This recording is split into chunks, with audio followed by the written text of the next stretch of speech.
Student, इससे पहले के वीडियो में हम रैखिक समीकरण युग्म हल करने की प्रतिस्थापन विधि और आलेखन विधि का अध्ययन कर चुके हैं।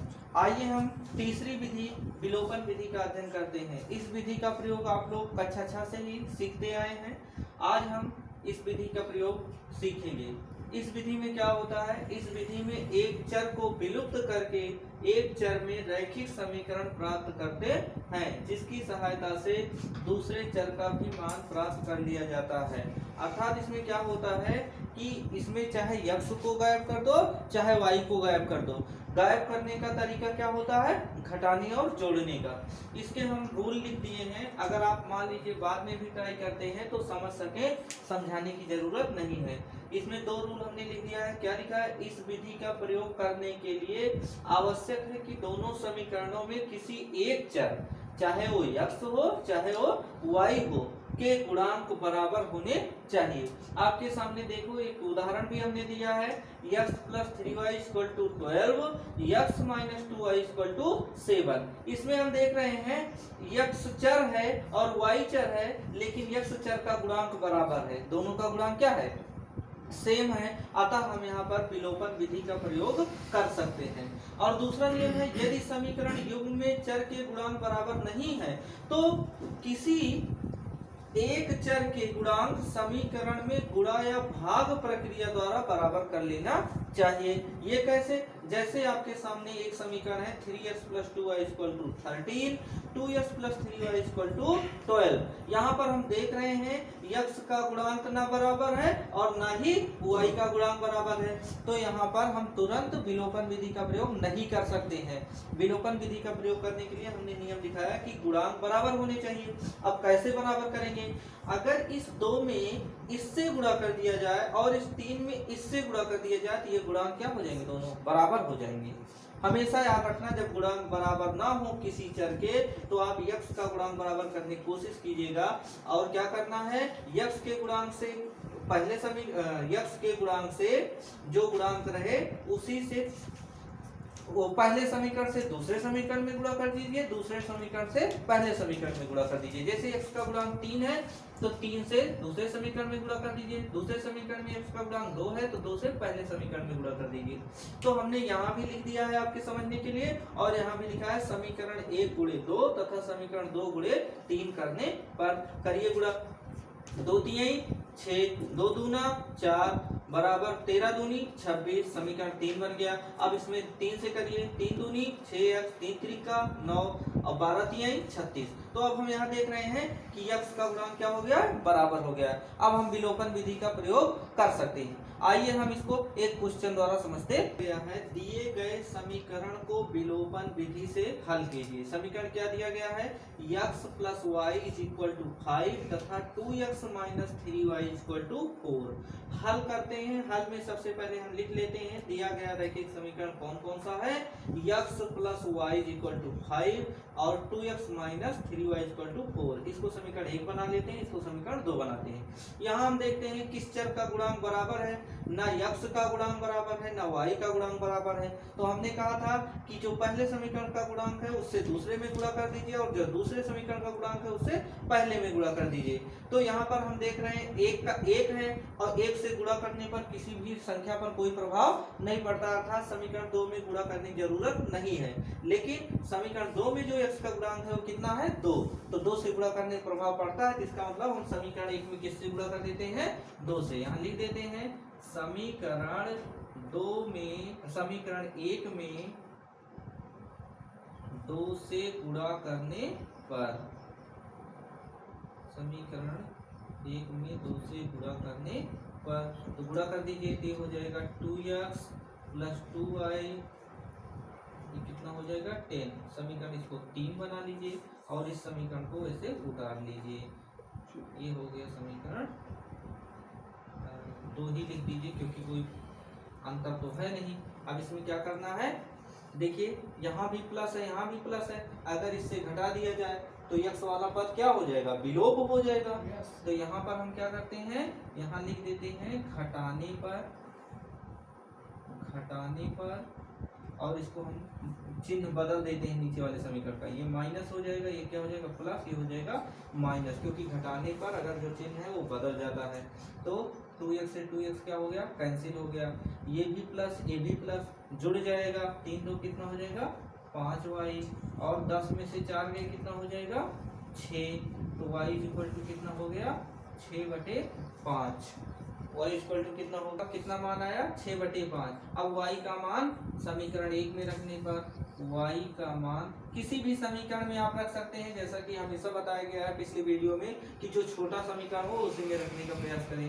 y का मान समीकरण 1 में रखने पर, समीकरण 1 में रखने पर ये हो गया x प्लस, मान ब्रैकेट में हमेशा रखिए, आपको जो है लाभ होगा, इसका चिन्ह कभी गलत नहीं आएगा, बराबर 5, ये प्लस है, पक्षांतर करेंगे क्या हो जाएगा माइनस हो जाएगा, तो 5 - 6/5, हर बराबर नहीं है, इसके हर में 1 लिख सकते हैं, तिरछा गुणा कर दीजिए, 5 हम 25, 1 छक्के 6, 25 में से 6 गए कितना आया 19/5 आता है।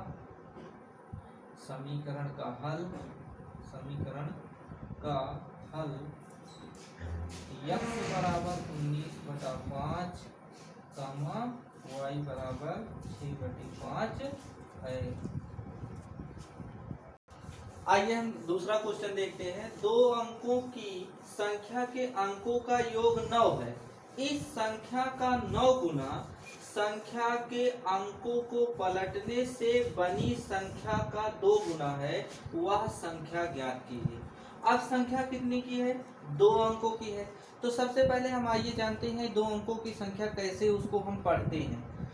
अब यहाँ पर एक संख्या है आपके सामने 15, इसमें 2 अंक हैं, एक है 5 और एक है 1। आप जानते हैं ये जो 5 है इसे हम क्या कहते हैं इकाई, और इसे 1 को हम क्या कहते हैं दहाई। तो इसको हम पढ़ेंगे 5 इकाई 1 दहाई, दहाई मीन्स क्या होता है 10।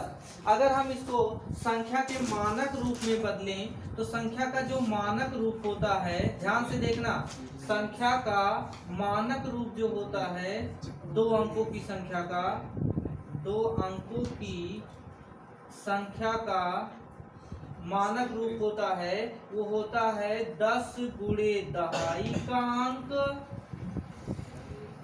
प्लस में क्या होता है इकाई का अंक। अब आइए हम इसको देखते हैं, क्या हमारी संख्या 15 प्राप्त हो जाएगी। तो 10 गुणे दहाई का अंक कितना है 1, इकाई का अंक कितना है 5, 10 इकाना 10 धन 5, 10 5 15। अतः हमारा ये जो 2 अंकों की संख्या का मानक रूप है ये एकदम सही है। इस तरह से 2 अंकों की संख्या को हम लिख सकते हैं। तो यहाँ पर 2 अंकों की संख्या है, तो इसका मतलब सबसे पहले हमें जरूरी है दहाई का अंक और इकाई का अंक, जो कि हमको मालूम नहीं है। तो हम क्या करते हैं, माना संख्या के दहाई का अंक बराबर x तथा संख्या के इकाई का अंक बराबर y। अब हम सूत्र लगा देते हैं, इसलिए संख्या बराबर 10 गुणे दहाई का अंक, इसका मतलब 10x धन इकाई का अंक कितना है y। तो संख्या हमारी क्या हो गई 10x प्लस y। अब इसको हम मिटा देते हैं। अब आइए हम कंडीशन पढ़ते हैं, क्या है प्रश्नानुसार दिया है,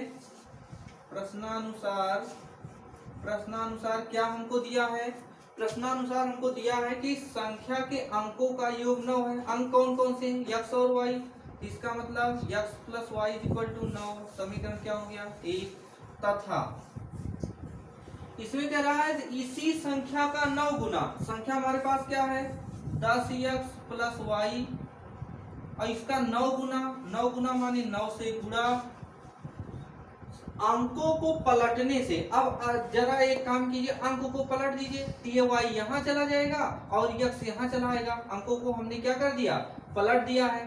तो अब दहाई में बन गया y और इकाई में बन गया x। अब इस पे रखेंगे तो क्या हो जाएगा 10y धन x अब हमारी संख्या पलट गई 10y धन x हो गई।